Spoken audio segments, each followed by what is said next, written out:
standing here with you. Thank you for your presentation yesterday. Sure, my pleasure.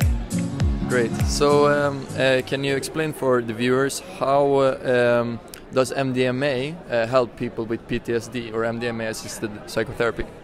So MDMA-assisted psychotherapy seems to help people by facilitating the psychotherapeutic process. And the way it does it, I think, is that it makes people less self-judgmental and more accepting and less neurotic. And so they're able to think about things that normally they avoid because they're so upsetting.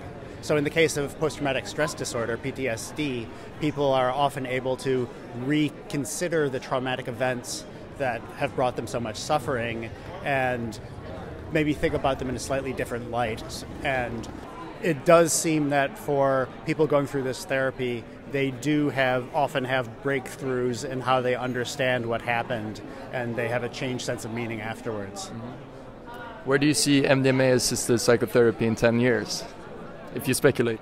Well, hopefully it's going to be widely available and be able to help millions of people, not just for post-traumatic stress disorder, but also for other indications. Possibly one of the next ones might be alcohol use disorder, but there's also some indication it might help with eating disorders and body dysmorphia. So there's just a whole lot of possibilities. Sky's the limit. Exactly. All right, thank you so much. My pleasure.